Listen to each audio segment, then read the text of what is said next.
தந்தை மகன் தூய ஆவியின் பெயராலே ஆமேன். மார்க் எழுதிய நற்செய்தி வாசகம் அதிகாரம் 2 இறைவசனங்கள் 13 முதல் 17 முடிய.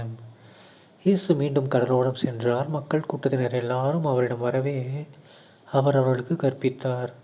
பின்பு அங்கிருந்து அவர் சென்றபோது அல்பேயுவின் மகன் லேவி சுங்கச்சாவடியில் அமர்ந்திருந்ததை கண்டார்.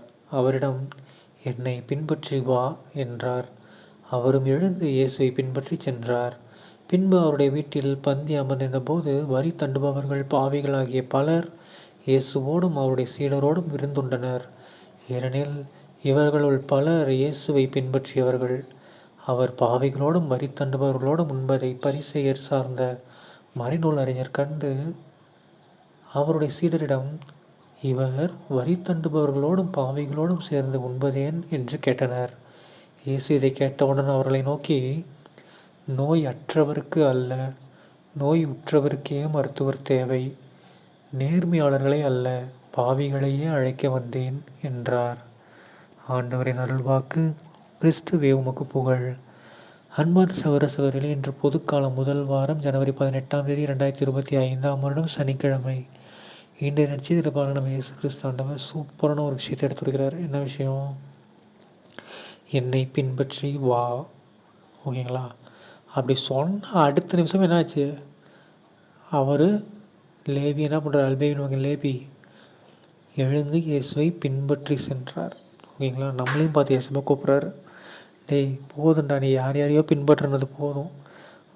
ஓகேங்களா? ஆதாமி அவள் காலத்தில் எப்படி சாத்தானை நீங்கள் பின்பற்றி என்னோடய வார்த்தையை விட்டீங்க, என்னை பின்பற்றிட்டு இருந்ததுதான் நான் நீங்கள் கடவுள் மாதிரி வாழ்ந்துருப்பீங்க. ஆனால் சாத்தான் பக்கம் போய் அது சொன்ன ஒரு வார்த்தையை கேட்டனால என்ன ஆகிட்டீங்க? சாவுக்கு ஆக வேண்டிய சாவுக்குள்ளாகிட்டீங்க. ஓகேவா? ஸோ இனிமேலாவது என்னை பின்பற்றி வாங்கடா அப்படின்னு கூப்பிட்றாரு. ஓகேங்களா? ஸோ ஒரு வார்த்தை அவர் மீறினதுக்கே, ஆதாம் யாவால் ஒரு வார்த்தையை மீறினதுக்கே அவ்வளோ பெரிய சாபக்கேடு நமக்கு வந்திருக்கு.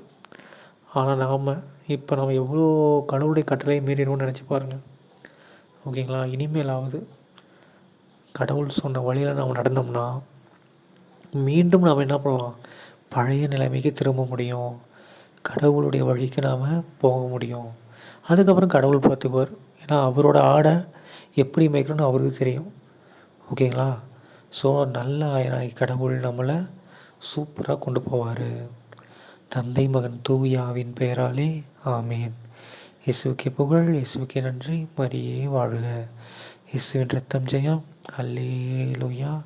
Praise the Lord.